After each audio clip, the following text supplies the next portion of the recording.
पहले केसीएल,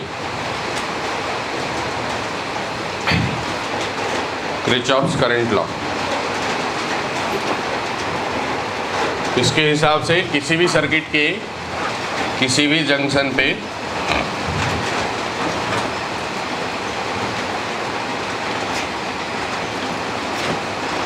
जितना करंट आएगा उतना ही जाएगा। इसका मतलब ये हुआ incoming current equal to outgoing current. मतलब आने वाला इस पॉइंट पे है I1 प्लस I2 और जाने वाला है, अगर हम आने वाले को प्लस बोले और जाने वाले को माइनस बोले तो I1 plus I2 minus I3 minus I4 equal to, इसको कहते हैं सम ऑफ करंट, जीरो होना किसी भी पॉइंट पे। मतलब जितना आएगा उतना ही जाएगा। इसका मतलब ये करंट का मतलब rate of flow of charge, तो जितना चार्ज आया उतना ही चार्ज गया। इसका मतलब कौन सा चीज़ पे बेस्ड है ये? कंजर्वेशन ऑफ चार्ज पे। तो लिखेंगे based on conservation of charge, based on conservation of charge, based on conservation of charge and according to KCL,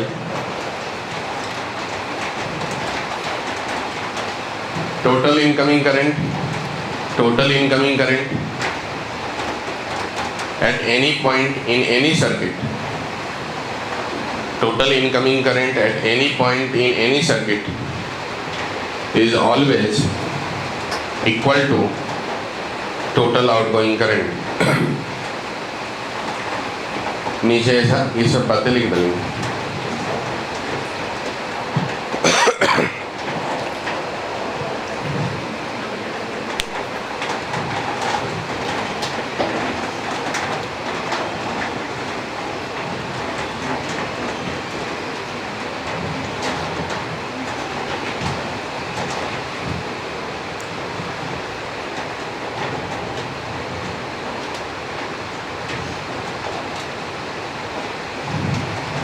हो गया। फिर दूसरा लिखेंगे KVL, Kirchhoff's voltage law.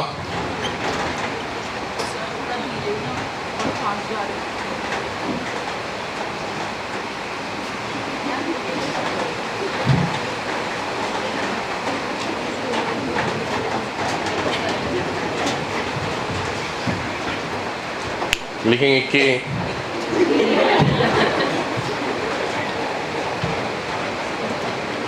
V और L, KVL, Kirchhoff's voltage law. इसी को लूप लॉ भी कहते हैं।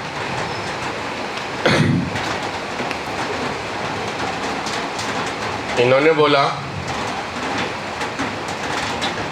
किसी भी सर्किट में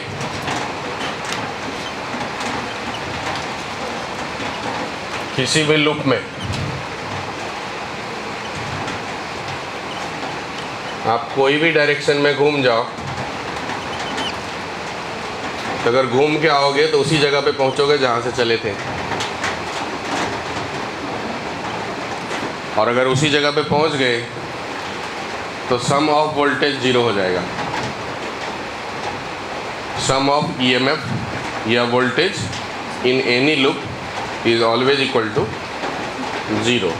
ऐसा इसलिए क्योंकि जो पोटेंशियल है वो पोटेंशियल एनर्जी से आता है, और पोटेंशियल एनर्जी जो है वो कंजर्वेटिव फोर्स से आता है, बराबर। इसीलिए जहाँ से चले थे और अगर वहीं पहुँच गए तो लूप कंप्लीट हो गया, और लूप कंप्लीट होने का मतलब डिस्प्लेसमेंट ज़ीरो, और अगर डिस्प्लेसमेंट ज़ीरो है तो work done by conservative force zero, और वर्क अगर ज़ीरो हो गया तो वोल्टेज का मतलब होता है वर्क बाय चार्ज, तो वो भी क्या हो जाएगा। और वैसे भी वोल्टेज मतलब पोटेंशियल डिफरेंस, इनिशियल और फाइनल पॉइंट के बीच का डिफरेंस। अगर इनिशियल और फाइनल पॉइंट सेम है तो दोनों का डिफरेंस जो होगा हमेशा क्या मिलेगा? ज़ीरो। इसीलिए कहा जाता है sum of voltage in any close loop is always equal to zero. ये बेस्ड है कंजर्वेशन ऑफ एनर्जी पे, तो लिख लेंगे based on principle of conservation of energy. based on principle of conservation of energy. According to KVL,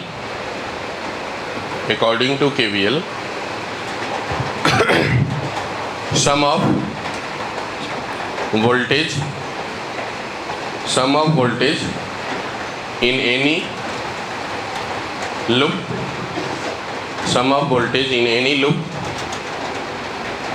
of any circuit is always equal to 0.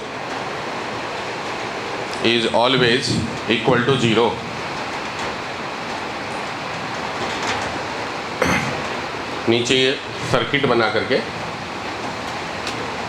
लिख देंगे। यहाँ का वोल्टेज मान लेते हैं V1 है और यहाँ का V2।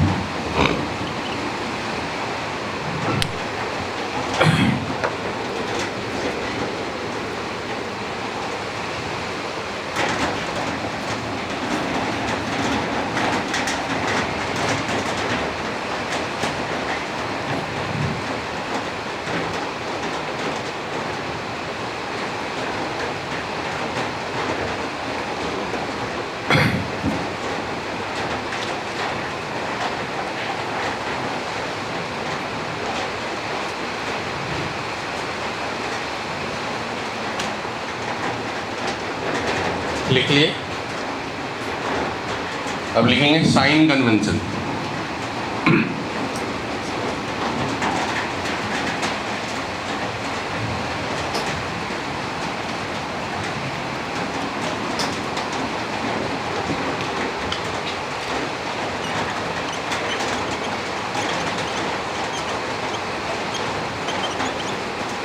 साइन कन्वेंशन, और वो ऐसा है कि हम लोगों को या तो सर्किट में रेजिस्टेंस मिलेगा या सर्किट में कैपेसिटर मिलेगा या सर्किट में बैटरी मिलेगा, और आगे जाएंगे तो इंडक्टर में मिलेगा। इसमें से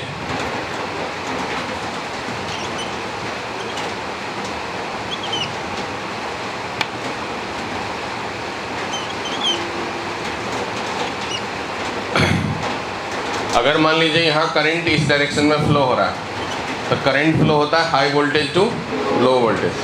इसका मतलब ये हुआ कि ये वाला टर्मिनल प्लस है और ये वाला माइनस। इसको मैं A कह देता हूँ, इसको मैं B कह देता हूँ। इसमें मान लीजिए चार्ज इधर से इधर फ्लो हो रहा है, इसका मतलब ये प्लस है और ये प्लेट माइनस है। इस पर Q चार्ज है। सेल में करंट फ्लो हो ऐसा कोई ज़रूरी नहीं है। इंडक्टर में मान लीजिए करंट यहाँ से इधर फ्लो हो रहा है, ये भी आई, तो ये प्लस हुआ और ये माइनस हुआ। तो यही सब चीज़ हम लोगों को सर्किट में मिलेगा। अगर हम लोग रेजिस्टेंस की बात करते हैं और वोल्टेज बिटवीन ए बी लिखें, इसका मतलब VA माइनस VB, इसका मतलब A से चल रहे B पे, कहाँ से कहाँ जा रहे VA माइनस VB का मतलब A से चल रहे और कहाँ पहुँच रहे नहीं, अच्छा नहीं। VAB का मतलब होता है VA माइनस VB, इसका मतलब ये हुआ फाइनल और ये हुआ इनिशियल। इसका मतलब कहाँ से कहाँ चल रहे हैं अपन, B से A। जब बोलेगा VAB निकालने तो कहाँ से कहाँ जाना है आपको, B से A पे जाना है। ठीक है, इस बात को हमेशा ध्यान रखिएगा, आगे भी ज़रूरत पड़ेगा। इसका मतलब हुआ VAB का मतलब हुआ B से चलकर A पर जाना। मतलब VAB का मतलब रिलेटिव मोशन के हिसाब से उसे VA माइनस VB कह सकते हैं, और हम लोग हमेशा जो चेंज लिखते हैं वो फाइनल माइनस इनिशियल का लिखते हैं। इसका मतलब फाइनल लोकेशन A है और इनिशियल लोकेशन B है। इनिशियल मतलब जहाँ से हमने शुरुआत करे चलना, और फाइनल मतलब जहाँ हमने पहुँचे। इसका मतलब हम लोग B से शुरुआत करें और कहाँ पहुँच गए, A से। तो VAB जब भी बोला जाए इसका मतलब आपको B से चलना है और कहाँ पहुँचना है, A पे पहुँचना है। अब सर्किट में हम किधर से किधर भी जा सकते हैं। बहुत बार ऐसे सिचुएशन होंगे कि हम A से B जाएंगे, बहुत बार B से A जाएंगे। तो जब कभी हम लोग इन द डायरेक्शन ऑफ करंट जाएंगे। रेजिस्टेंस के केस में अगर अलोंग करंट गए, अलोंग करंट गया तो जो पोटेंशियल डिफरेंस लिखेंगे उसकी मैग्नीट्यूड तो आई आर ही होने वाला है, करंट इनटू रेजिस्टेंस। अब इसमें दो ऑप्शन है कि प्लस आई आर होगा या माइनस आई आर। तो अलोंग करंट गए इसका मतलब करंट किधर से किधर फ्लो होता है, हाई से लो, और अलोंग करंट जा रहे हैं इसका मतलब हम किधर से किधर जा रहे हैं, हाई से हाई से हाई से बड़े से बड़े से बड़े से। तो लॉस हुआ कि गेन हुआ, क्या हुआ, बड़े से कम में गए, बड़े से कम में गए, हाई से लो में गए, तो लॉस हुआ कि गेन हुआ, लॉस हुआ। तो लॉस हुआ तो क्या सिंबल आएगा लॉस के लिए, माइनस या प्लस। तो उसके लिए जो हमको वोल्टेज लिखेंगे क्या लिखेंगे, माइनस आई आर। और अगर हम अपोजिट टू करंट जाए रेजिस्टेंस में, हम लोग क्या लिखेंगे, अपोजिट टू करंट कहने का मतलब करंट के उल्टा। हाँ, करंट किधर से किधर फ्लो होता है, हाई से, और हम करंट के उल्टा जा रहे हैं, मतलब हम कहाँ से कहाँ जा रहे हैं, लो से हाई, छोटे से छोटा से लो से। गेन हुआ कि लॉस हुआ, इसका मतलब गेन के लिए क्या सिंबल यूज करें, मतलब अगर आप अपोजिट टू करंट जाएंगे तो प्लस आई आर वोल्टेज लिखेंगे रेजिस्टेंस के क्रॉस, और इन द डायरेक्शन ऑफ करंट जाएंगे तो माइनस आई आर लिखेंगे। बराबर है, जमा क्या। अब बात कैपेसिटर की करते हैं। तो कैपेसिटर में अगर उसके प्लस टर्मिनल से माइनस टर्मिनल में गए तो कैपेसिटर के अक्रॉस जो वोल्टेज होता है वो होता है charge by capacitance, Q by C, Q by charge by capacitance. तो इसके अक्रॉस जो वोल्टेज हम लोग लिखने वाले हैं उसका मैग्नीट्यूड तो Q बाय C लिखेंगे, लेकिन कब लिखेंगे, अगर हम प्लस से माइनस में जाए तो माइनस Q बाय C, और अगर हम माइनस से प्लस में जाए तो इसका मतलब ये हुआ कि plus to minus then minus Q by C, और अगर माइनस टू प्लस जाए then plus Q by C। ये हुआ कैपेसिटर के। बैटरी की बात करते हैं तो बैटरी में एक टर्मिनल छोटा होता है, एक टर्मिनल छोटा मतलब माइनस और बड़ा मतलब प्लस पोटेंशियल। अगर सेल में हम लोग लो से हाई जाए इसका मतलब गेन हुआ या लॉस हुआ, छोटे से बड़े में जाए low to high, negative to positive terminal इसका मतलब प्लस EMF, क्योंकि हमको गेन हुआ। बराबर। और अगर हम सेल में जाए प्लस से माइनस की तरफ, अगर हम सेल में जाए प्लस से माइनस की तरफ तो इसका मतलब माइनस EMF ये हो गया। ये प्लस से माइनस कहने का मतलब यहाँ पर देखो along the direction of current का मतलब क्या हुआ, A से B जाना, A से B, और अपोजिट टू करंट का मतलब B से A, और यहाँ पर प्लस टू माइनस का मतलब A से B, और यहाँ पर माइनस टू प्लस का मतलब B से A। और अगर यहाँ पर बात करेंगे सेल में माइनस टू प्लस मतलब A से B, और इसमें B से A। अब रहा सवाल EMF इसका क्रॉस, इंडक्टर के क्रॉस जो EMF होता है L di by dt, EMF equal to minus L di by dt। अगर यहाँ भी अगर हम A से B में गए इसका मतलब हाई से किधर जा रहे हैं, लो। तो अगर हम लोग A से B गए तो लिखेंगे हाई से लो मतलब minus L di by dt, ये उसके क्रॉस वोल्टेज हो जाएगा।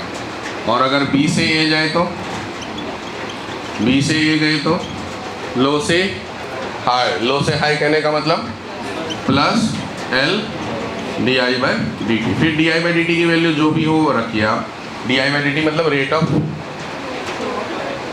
फ्लो ऑफ करंट नहीं, rate of change current, current के चेंज जो होते हैं टाइम के हिसाब से उसकी वैल्यू है di बाई dt। इतनी बातें आपको समझ में आ गया अच्छे से, उम्मीद करते हैं आपको पहले से भी आता होगा। लिख लीजिए इसे, ये बहुत ज़्यादा इम्पोर्टेंट है, इसके बगैर आप सर्किट प्रॉपरली सॉल्व नहीं कर पाएंगे। तो इसे एकदम अच्छे से लिख लीजिए, सभी बातों को बढ़िया से, एकदम बढ़िया से सजा करके।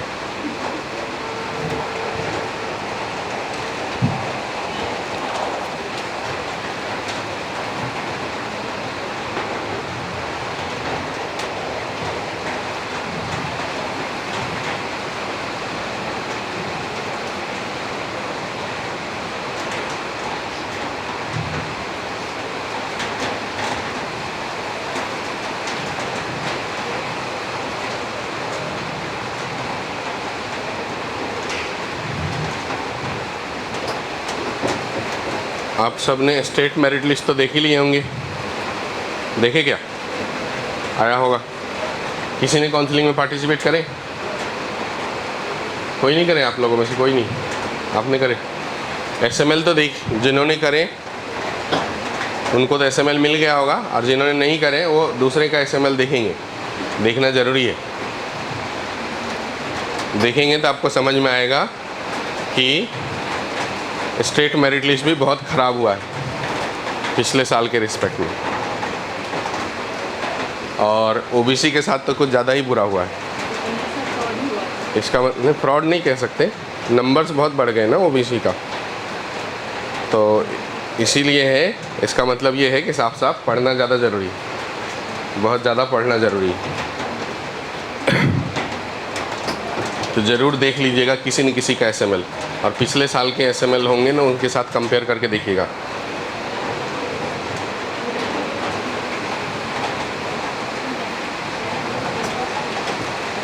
अपने आप को चार्ज रखिए, एनर्जेटिक रखिए, और पढ़ाई करिए अच्छे से।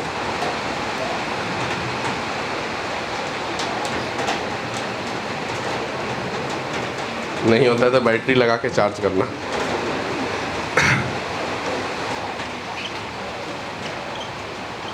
एक्टिव एलिमेंट,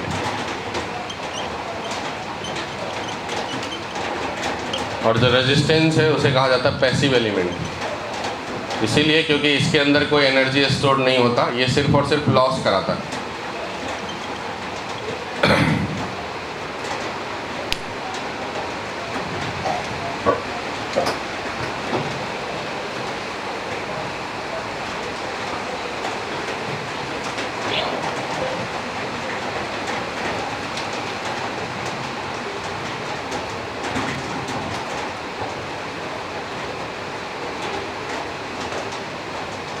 हटा दें।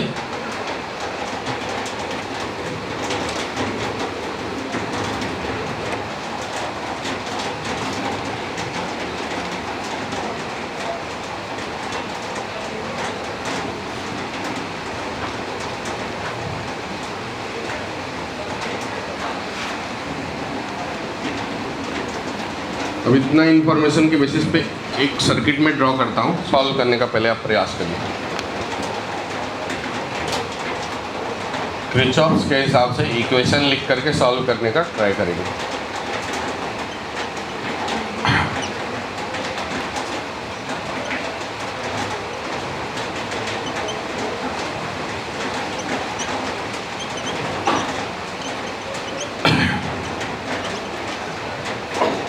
सभी रेजिस्टेंस में करंट निकालना। जो करंट सेल से हमने मान लीजिए आई लेके बाहर आए, वो यहाँ आकर के दो पार्ट में बटेगा। एक पार्ट को बोल देते हैं I1 या X, तो दूसरा पार्ट हो जाएगा I माइनस X। यही X इधर आकर के फिर से इनके साथ मिल जाएगा और वापस ये हो जाएगा I।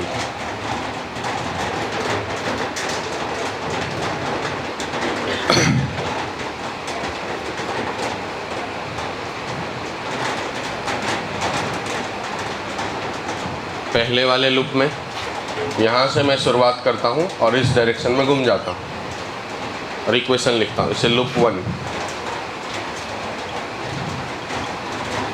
यहाँ से चलूँगा तो in the direction of current तो माइनस I इंटू 1। यहाँ पर आऊँगा फिर भी in the direction of current तो minus 2 into I minus X। यहाँ पर बैटरी में जा रहे हैं लो टू हाई तो प्लस 5 इक्वल टू 0। यही हो गया लूप लॉ लगाने का तरीका। तो इसे हम लिखेंगे minus I minus 2I minus minus plus 2X plus 5 equal to 0। और ये 3I हो गया, उस साइड लेके जाएंगे तो 3I minus 2X equal to 5। ये एक इक्वेशन हो गया। सिमिलरली दूसरे इक्वेशन के लिए दूसरा लूप लगाएंगे। इसमें मान लीजिए कहीं पर भी अपन खड़े हो जाते, एग्जाम्पल के रूप में यहाँ पर खड़े हो जाता हूँ और इस डायरेक्शन में घूम जाता हूँ। ये लूप 2। और अगर 2 का इक्वेशन लिखें, इक्वेशन लिखने पे सभी ध्यान देंगे, जिनको पहले से आता होगा वो अपना करेंगे और जिनको नहीं आता होगा वो इक्वेशन लिखने पे ध्यान देंगे। ये इधर से इधर गया, हम जा रहे हैं यहाँ पर इन द डायरेक्शन ऑफ करंट की अपोजिट टू करंट, तो लिखेंगे प्लस करंट यहाँ पर कितना है x, तो x इंटू 4, फिर यहाँ गए तो अपोजिट टू करंट तो प्लस x इंटू 3, फिर यहाँ गए तो in the direction of current तो माइनस 2 इंटू आई माइनस एक्स, वापस अपनी जगह पहुँच गए तो टोटल 0। अब ये हो गया 4x plus 3x 7x minus 2i plus 2x equal to 0। ये हो गया 9x minus 2i equal to 0। ये एक इक्वेशन हो गया, तो इसे लिख देते हैं minus 2i plus 9x equal to 0। दोनों इक्वेशन को सॉल्व करिए। किरचॉफ्स लॉ सॉल्व करने में एकदम से ये नहीं देखेंगे कि हमको जल्दी बनना चाहिए। किरचॉफ्स लॉ से सवाल बनाने ही नहीं पड़ते हैं। किरचॉफ्स लॉ तभी अप्लाई करने पड़ते हैं जब बाकी लॉ में फंस जाए, नहीं काम आए। तो इसलिए ये प्रॉपर आना चाहिए, इसमें जल्दी नहीं करना है, कभी कभी काम आने वाला चीज़ है ये।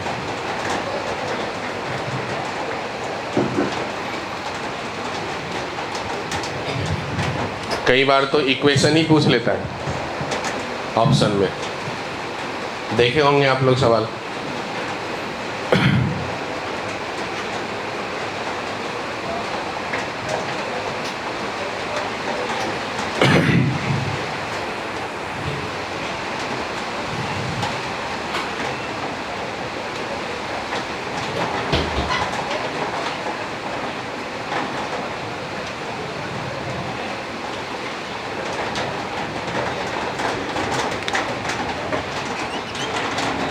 तो आई माइनस 2x इक्वल टू 5, इसको मल्टीप्लाई कर देता हूँ 3 से, इसको कर देता हूँ 2 से और ऐड कर देता हूँ 3 2 जा 6, 3 2 जा 6 कैंसिल हो गया, 9 3 जा 27 माइनस 4 23 x इक्वल टू 10, तो x की वैल्यू 10/23 इतना एम्पियर। इसी में भी रख देंगे तो आई आ जाएगा, इसी में रख देंगे तो आई इक्वल टू 9x/2 90/46 मतलब 45/23 एम्पियर।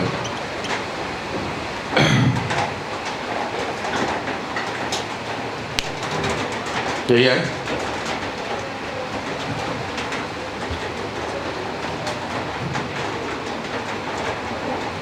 किरचॉफ्स लॉ में एकदम जल्दी नहीं करना है। मैं तो बोलूँगा कि जितना स्लो हो सकता है उतना स्लो चलिए, एक एक बात को समझ लीजिए, 2-3 सवाल अच्छे से समझ लीजिए, उसके बाद फिर कहाँ जीवन में लोगों के पास इतना टाइम है कि इसे देखेगा। और आप लोगों के पास तो बिल्कुल भी नहीं है, बहुत सारे काम है आपके पास।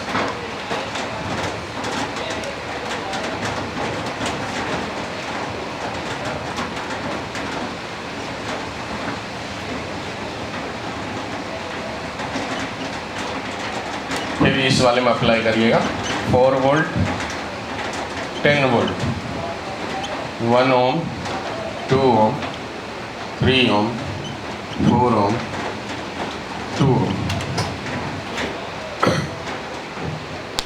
जब एक से ज़्यादा सेल हो और कुछ ना समझे कि करंट किधर से आ रहा है, तो जिधर से आपको जैसा मन करे फर्स्ट लॉ के हिसाब से, मतलब KCL के हिसाब से करंट डिस्ट्रीब्यूट कर दीजिए। जहाँ जितना आया है उतना जाएगा, ऐसा कॉन्सेप्ट बैठा करके जिधर जिधर जो मानना है मान लें।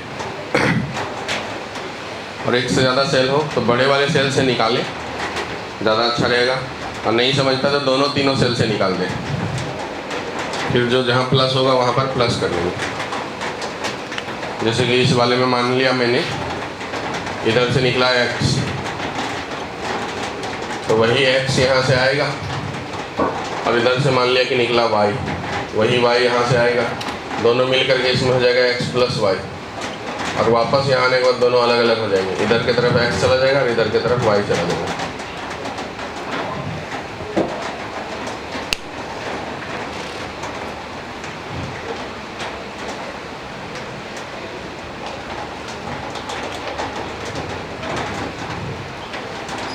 सभी को सीखना है, हर किसी को आना चाहिए, आराम से करना है, एकदम आराम से।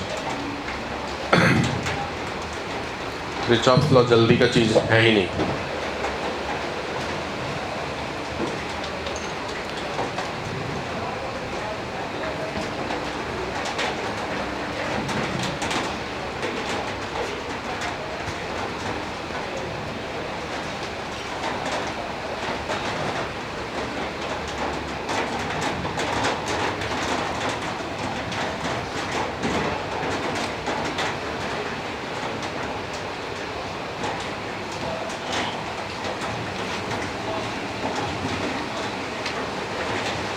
इसके लिए इक्वेशंस लिख लीजिए।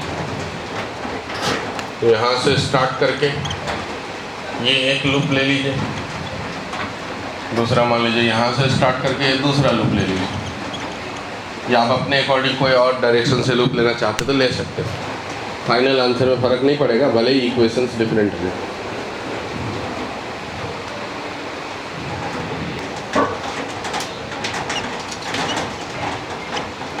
+4 - 3y - 2 × x + y - y = 0।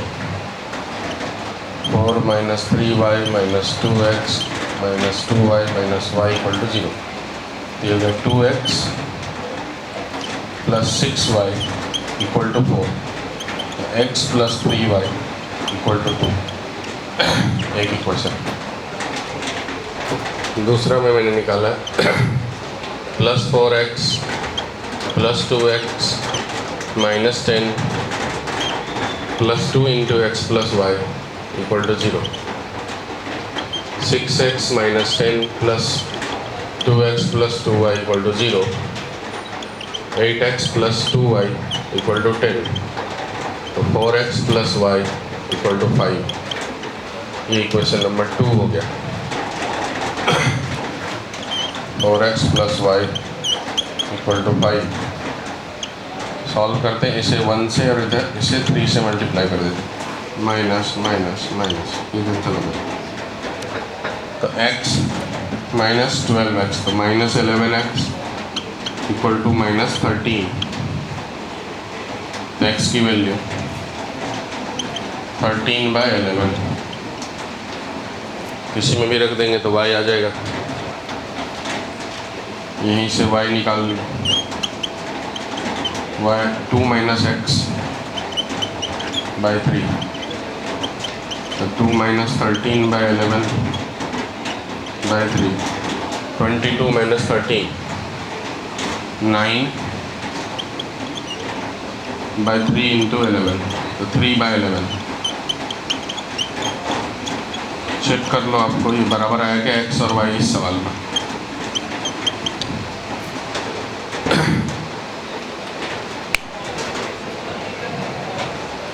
Solve करने में बिल्कुल जल्दी मत करिए, आराम से करिए। अगर गलत आ रहा है तो पहले से ठीक करिए। इस पे 2-3 सवाल कर लिए वही काफ़ी है, लेकिन अच्छे से करना है, शांति से करना है।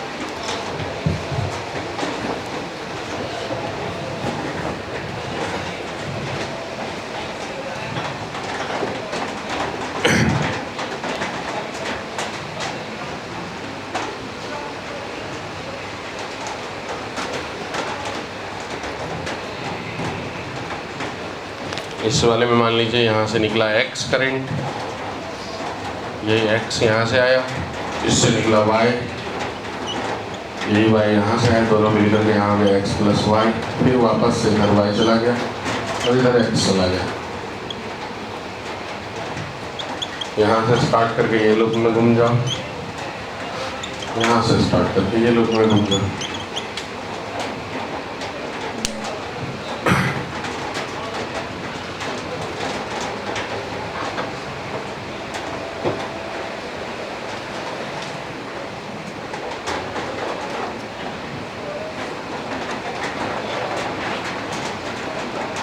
अच्छे से करना, आराम से।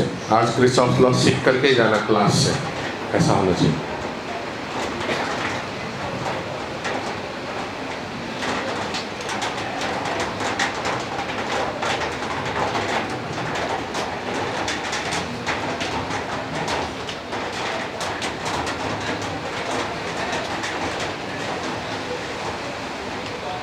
घर जाके बिल्कुल दोबारा नहीं करना पड़ेगा, एकदम अच्छे से करिए, परफेक्शन आ जाए।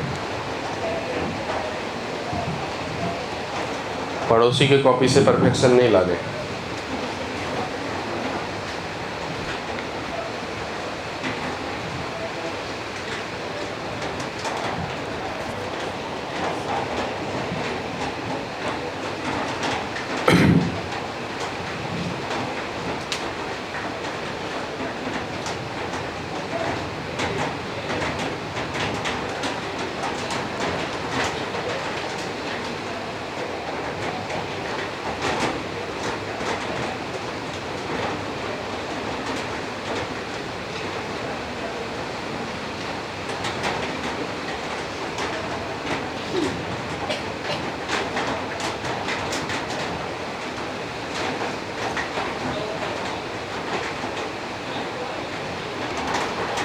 इसमें लूप 1 का इक्वेशन लिखेंगे तो -2x -3 × x + y + 10 -x = 0। तो होगा -2x -x तो -3x -3x -3y + 10 = 0। तो उस साइड लेके जाएंगे तो 6x + 3y = 10। ये एक इक्वेशन होगा। लूप 2 में जाएंगे +y -2 + 2y + 3 × x + y = 0। तो y -2 तो 3y हो गया ये, + 3x + 3y = 0। ये हो गया 3x + 6y = 2।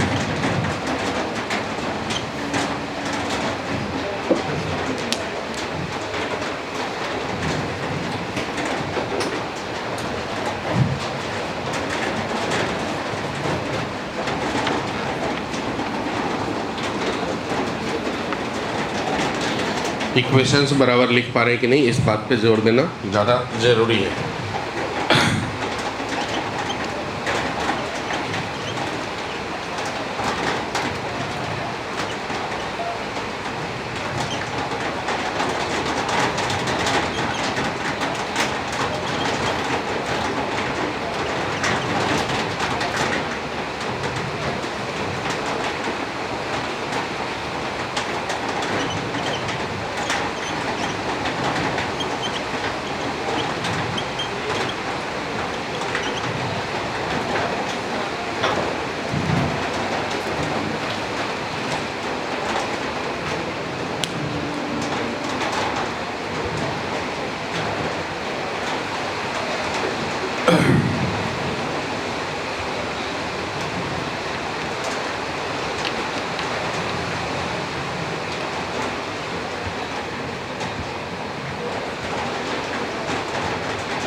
अभी किरचॉफ लॉ से ही सॉल्व करना है, मतलब सीख लेना है इसको।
माइनस साइन ये बता रहा है कि डायरेक्शन जो y का है वो उल्टा है।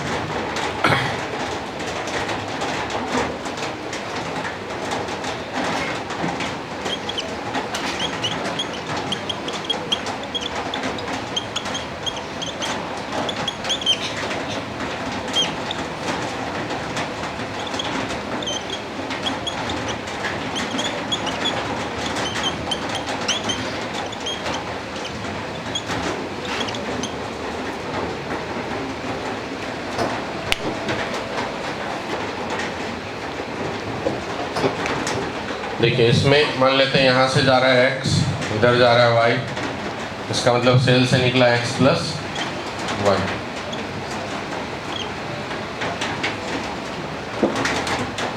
इसके लिए लूप निकालेंगे तो 2x equal to minus 2x plus 10 की वैल्यू 0, 2x की वैल्यू 10, x की वैल्यू 5 एम्पियर। इसमें लगाएंगे minus y minus 2y minus 3y minus y plus 10 equal to 0, 7y equal to 10, तो y की वैल्यू 10/7।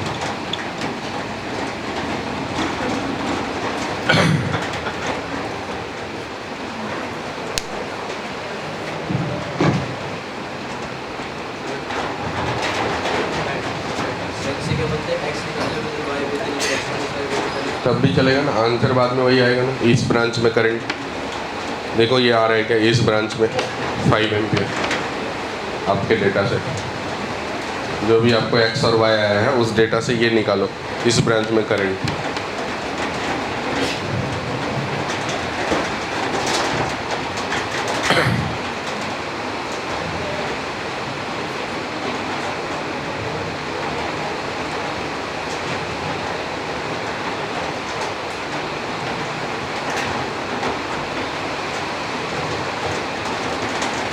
बराबर हो गया, तो किरचॉफ समझ में आ गया। अच्छा ये बताओ कितने लोगों को बन पा रहा है सर्किट इक्वेशंस, ठीक है, और किसको किसको नहीं बन पा रहा है, हाथ खड़ा करो जल्दी से।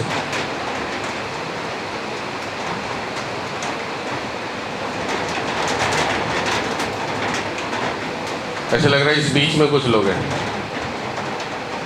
आपके पीछे वाले, आप दोनों से।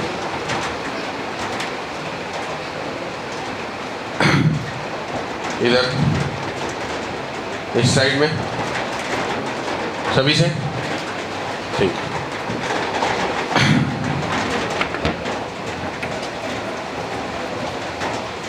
अब एक चीज ध्यान रखेंगे, वैसे हम लोग आगे चल करके पढ़ने वाले हैं, लेकिन जो सेल होता है उसमें एक रेजिस्टेंस होता है, उसे इंटरनल रेजिस्टेंस कहते हैं, उसको उसके बाजू में दिखा दें। बराबर, ये पॉइंट मान लेते हैं ए, ये पॉइंट मान लेते हैं बी, ये है सेल। ये जो आर है उसे कहते हैं इंटरनल रेजिस्टेंस।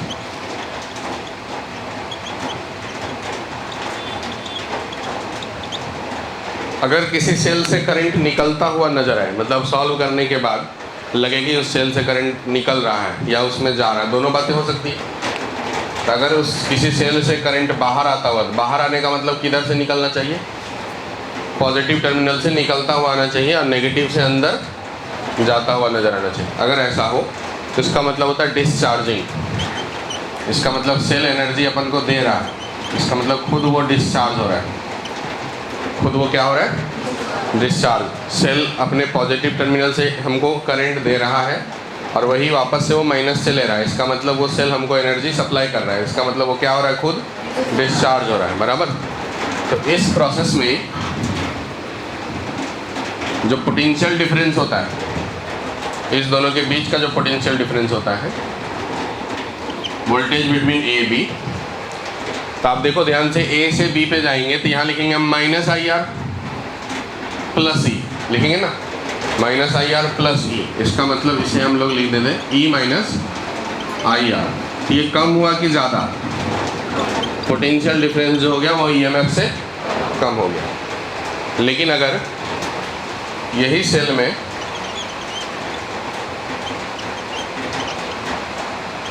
सेल चार्ज हो, चार्ज होने का मतलब क्या हुआ कि करंट सेल में अंदर जाए। कौन से टर्मिनल से? पॉजिटिव टर्मिनल से।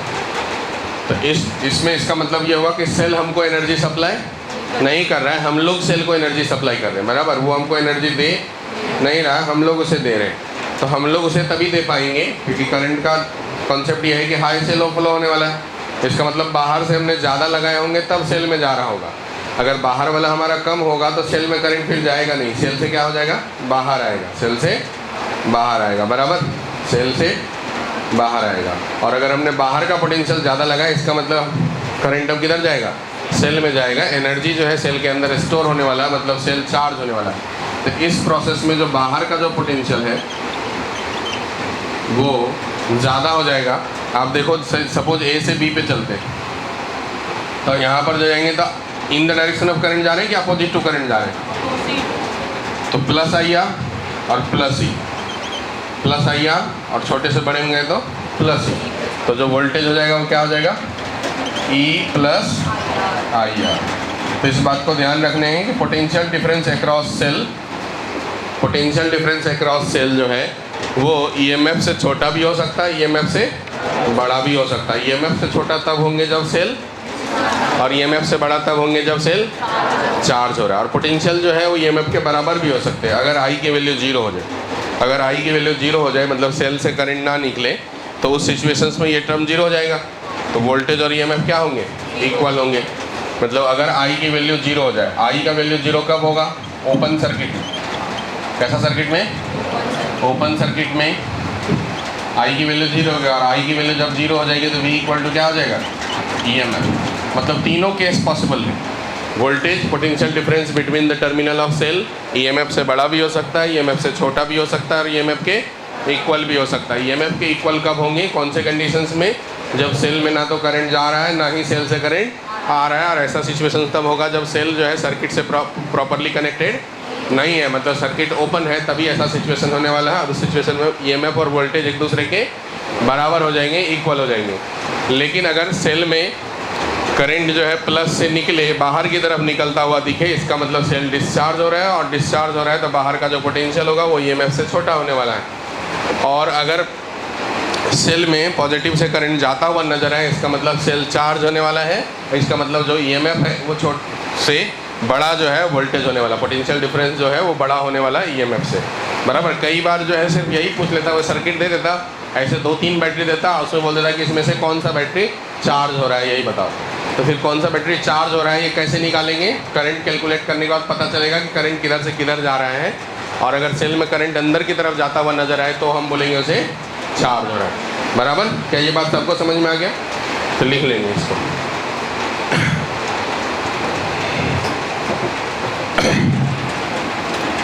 आज बस इतना ही।